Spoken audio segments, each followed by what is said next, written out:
All right, beta. We covered till question number 8.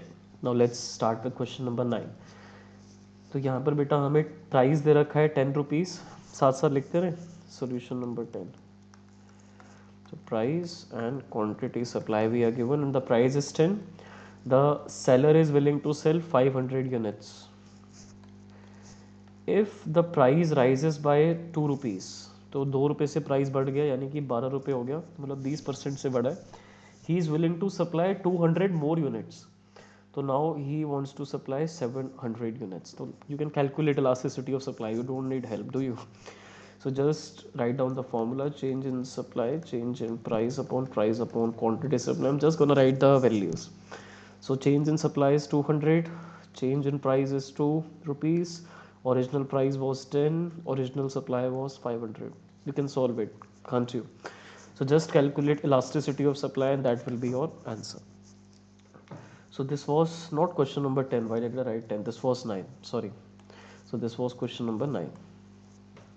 Right? Right. Now Sir, answer is 2. निकाल भी लिया. Very good.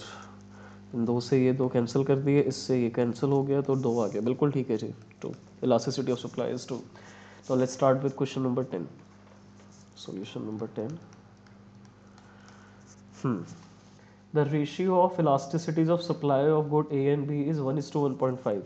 तो elasticity of supply of A is to elasticity of supply of B. दोनों को ratio में दे रखा है, 1:1.5 के रेशियो में दे रखा है ना. The 20% fall in price of good A results in a 40% fall in its supply. अच्छा, तो देखो अगर हम ए की बात करते हैं, प्रोडक्ट ए, तो उसको अगर आप नोटिस करो तो अगर उसके प्राइस में 40% का जो है वो रिडक्शन आ रहा है, तो उसके सप्लाई में 40% का, मतलब प्राइस में अगर 20% का रिडक्शन आ रहा है तो सप्लाई में 40% का रिडक्शन, मतलब ये 2 है. तो elasticity of supply of A double होगी ना, मतलब देखो 20 का 40 तो डबल हो गया ना 20 का. तो ए की जो इलास्टिसिटी है वो 2 है. तो अगर ए की इलास्टिसिटी 2 है तो बी की इलास्टिसिटी उसका 1.5 है. राइट. तो बेटा ये मल्टीप्लाई होंगे तो 3 हो गया ना, मतलब डबल ही मान लो. राइट. तो वो 3 हो जाएगी. करेक्ट. दोबारा बता रहा हूँ क्या यहाँ पर लिखा हुआ है और क्या हमने करा है अभी तक. तो रेशियो में दे रखी है आपको ए और बी की इलास्टिसिटी. अगर ए की इलास्टिसिटी आपको 1 दे, ए की इलास्टिसिटी आपको बेटा 1 दे रखी है और बी की इलास्टिसिटी उसके रेशियो के हिसाब से 1.5 है. मतलब अगर ये 10 है तो ये 15 है, अगर ये 100 है तो ये 150 है, मतलब उस वे में आपको ये रेशियो में दे रखी है. ठीक है ना. आगे बेटा आपको बताया गया है क्वेश्चन में कि ए का प्राइस अगर 20% से गिरता है तो उसकी सप्लाई 40% से गिर जाती है. तो ए का, मैं ए की बात करूं तो अगर ए का प्राइस 20% से गिरा तो उसकी सप्लाई 40% से गिर गई. तो आप लोगों को फॉर्मूला पता है इलास्टिसिटी निकालने का, है ना. आप कैसे निकालते हो? Percentage change in price divide, sorry, percentage change in quantity supply upon percentage change in price. तो बेटा प्राइस में कितना चेंज है 20, सप्लाई में कितना चेंज है 40. You cancel it out, you will get 2. Double हो गया ना, डबल चेंज आया सप्लाई में.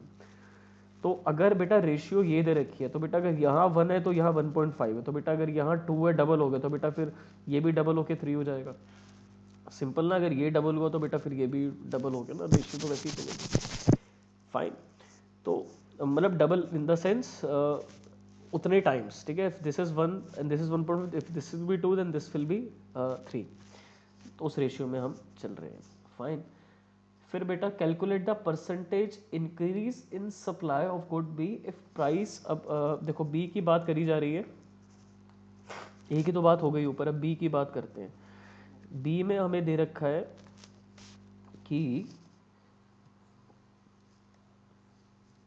बी का प्राइस बढ़ा है 10 रुपये से 11 रुपये हो गया. 10 रुपये से 11 रुपये हो गया. ठीक है. तो यहाँ तो मुझे साफ साफ नज़र आ रहा है कि प्राइस 10% से बढ़ा है. जो प्राइस है वो यहाँ पर 10% से इंक्रीज हुआ है. और मुझसे पूछा क्या है? Calculate percentage increase in supply. तो मुझसे पूछा गया है कि यहाँ पर सप्लाई कितने परसेंट से इंक्रीज होगी, ये बता दो. तो मुझे ये तो पता है कि इलास्टिसिटी ऑफ सप्लाई 3 है. मुझे ये पता है कि इलास्टिसिटी ऑफ सप्लाई 3 है बिकॉज मैंने यहाँ से ये निकाल लिया था. तो इलास्टिसिटी ऑफ सप्लाई को निकालने का ये फॉर्मूला होता है, मैं सेम फॉर्मूला यहाँ लगाऊंगा, यही वाला फॉर्मूला। इलास्टिसिटी सप्लाई अगर मुझे बी की निकालनी है तो percentage change in supply upon percentage change in price. Price का परसेंटेज चेंज मैंने देख लिया 10% से प्राइस बढ़ा है, और सप्लाई का मुझे परसेंटेज चेंज बताना है, और ये कितना है इलास्टिसिटी 3। तो बेटा percentage change in quantity supply of B कितनी होगी 30%। मल्टीप्लाई करता हूँ, क्रॉस मल्टीप्लाई करता हूँ, 30%। ठीक है, तो बेटा इसका स्क्रीनशॉट ले लो, अच्छा क्वेश्चन था। Percentage change in quantity supply बेटा 30% हो गया।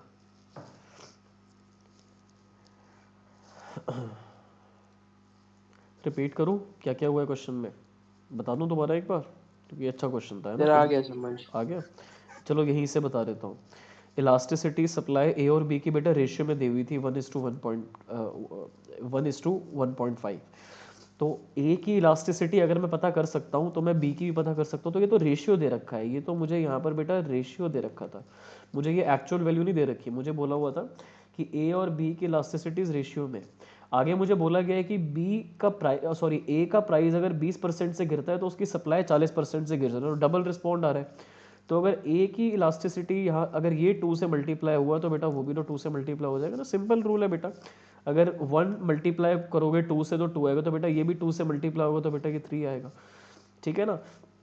तो अगर ए की इलास्टिसिटी 2 आई है तो बी की इलास्टिसिटी 3 है।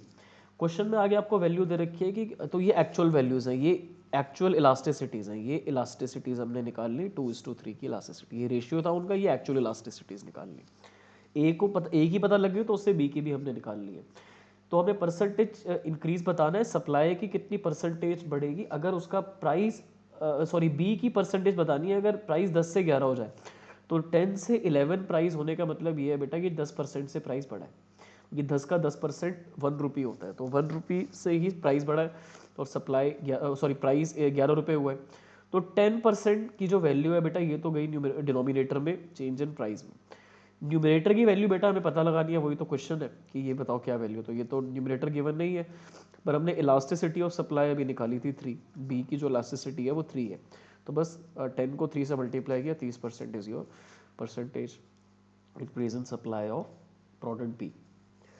आई क्लियर द स्क्रीन नाउ। अब मैंने कहा था आपको कि क्वेश्चन नंबर 1 मैं आपको बाद में करवाऊंगा, तो वो अभी कर लेते हैं, then this assignment will be over बेटा। सॉल्यूशन नंबर 1, तो जो क्वेश्चन हमने सबसे पहले करे थे उन्हीं दोनों क्वेश्चन में मिस्टेक्स थी, बाकी जितने क्वेश्चंस हमने करे all were totally correct, they were actually good for practice.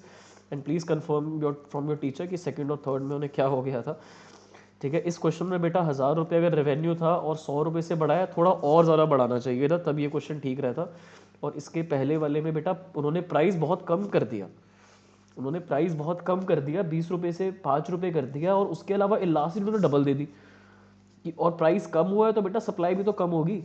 तो अगर डबल से कम हो रही है तो ऑब्वियस सी बात है यार कि वो नेगेटिव में जाएगा, क्योंकि इतनी कम हो जाएगी। अगर 1 भी होता तो 0 हो जाती, क्योंकि 100% से कम होने का मतलब होता है सप्लाई जितनी पहले है उसकी 100% से कम होगी तो मतलब 0 हो गई, और डबल कम होने का तो मतलब यार ये हो गया कि नेगेटिव में जाएगी।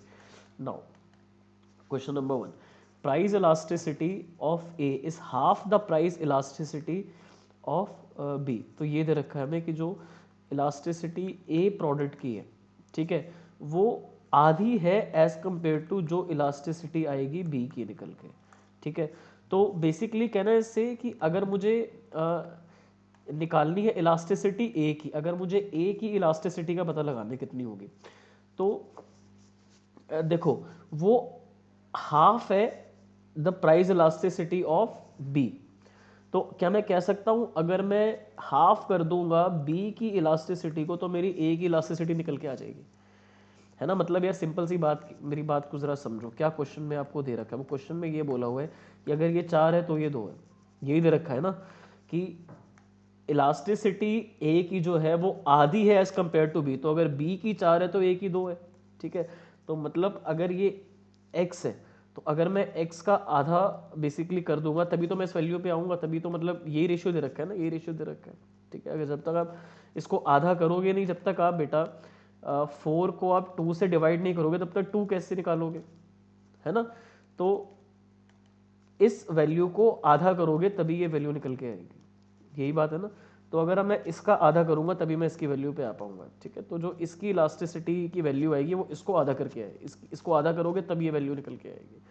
तो ये आपको दे रखा है, ठीक है, कि मतलब इसको आधा कर दो तो ये वैल्यू आ जाएगी। अगर 4 को 2 से डिवाइड करोगे तो ये 2 आ जाएगा। तो ये पहली स्टेटमेंट है। तो आगे दे रखा है uh 15% rise in price of commodity ए। तो पहले तो ए की बात हो रही है, प्राइस और सप्लाई में देख लेते हैं। ए में हमें बोला गया है कि 15% से अगर प्राइस बढ़ जाता है ए का, अगर 15% से इसका प्राइस इंक्रीज हो जाता है, अगर 15% से प्राइस इंक्रीज हो जाता है तो सप्लाई 30% से बढ़ जाएगी, तो डबल चेंज आ जाएगा।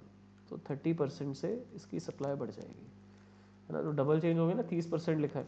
तो इसकी तो जो ए की इलास्टिसिटी है, इसकी इलास्टिसिटी बेटा डबल निकल के आ रही है, इसकी डबल निकल के आ रही है, ठीक है। तो मतलब इसकी फिर 4 हो गई ठीक है, क्योंकि इसकी आधी है ना ये, ए की जो इलास्टिसिटी है वो is half the price elasticity of.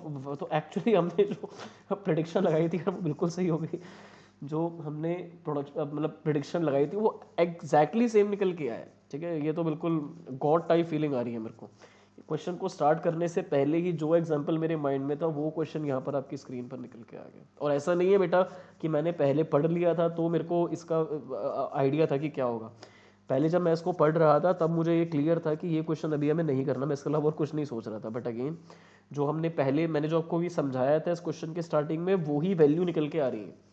तो ए की अगर इलास्टिसिटी आधी है तो बेटा बी की हमें समझ में आ जाना चाहिए ना कि उसकी 4 है, ठीक है। बी की इलास्टिसिटी जो है वो 4 है बेटा, ए की उसकी आधी है 2, करेक्ट। आगे बेटा क्वेश्चन में हमसे पूछा क्या है, बाय द वे क्वेश्चन में हमसे पूछा है कि if the price of commodity B falls by 20%, अगर बी का प्राइस 20% से कम होता है। तो चलो बी की बात जरा कर लेते हैं। प्राइस और इलास्टिसिटी के लिए क्वांटिटी सप्लाई भी लिख लो यहाँ। बी का प्राइस 20% से फॉल हो रहा है बेटा, तो सप्लाई कितने परसेंटेज से फॉल होगी, यही पूछा है क्या। सप्लाई कितने परसेंटेज से फॉल होगी, सप्लाई का क्या परसेंटेज फॉल रहेगा। तो बेटा फॉर्मूला लगा देते हैं, इलास्टिसिटी ऑफ सप्लाई का percentage change quantity supply percentage change in price. Elasticity supply की बेटा तुमने 4 निकाली है अभी मेरे साथ, 4 हमने निकाल ली है। फिर बेटा परसेंटेज चेंज इन सप्लाई हमें पता करनी है, बस इसमें कितना चेंज आएगा। अगर प्राइस में चेंज आएगा 20% तो 80% चेंज, ठीक है। 80% चेंज हो गया ना, 4 टाइम हो गया ना, 4 टाइम, क्योंकि 4 आई है ना तो 24 से 80 होता है, तो 80%, ठीक है बिल्कुल बेटा। तो percentage change in quantity supply हो गया बेटा 80%, ठीक है। तो बेटा ये मल्टीप्लाई करके 80% आ रहा है आपका percentage change in quantity supply. बेटा चाहो तो इसका स्क्रीनशॉट ले लो, अच्छा क्वेश्चन था ये, काफ़ी अच्छा क्वेश्चन था। और ज़्यादा अच्छा इसलिए था क्योंकि हमने जो वैल्यू से आपको समझाया था वही वैल्यू आंसर में भी निकल के आ गई, तो हमारा काम बहुत आसान हो गया समझाने के लिए इस सॉल्यूशन को। ऑल राइट बेटा, नाउ आई बिलीव कि this assignment is clear to all of you. बेटा क्वेश्चन नंबर 2 और 3 ज़रा अपने स्कूल टीचर से कंफर्म करना कि कहाँ गलती हो गई थी वैल्यूज़ लेने में। सब कुछ ठीक है, बट दिक्कत यही है कि इसमें प्राइस को बहुत ज़्यादा गिरा दिया और इलास्टिसिटी को डबल कर दिया। बढ़ा देते तो ठीक रहता, बट कम करना यहाँ मिस्टेक होगी। और रेवेन्यू को सिर्फ 100 रुपये से बढ़ाया, ज़्यादा से बढ़ाना चाहिए था, ठीक है। तो ये दोनों क्वेश्चन ठीक नहीं थे, बाकी everything in the assignment was totally fine. I will stop the recording now.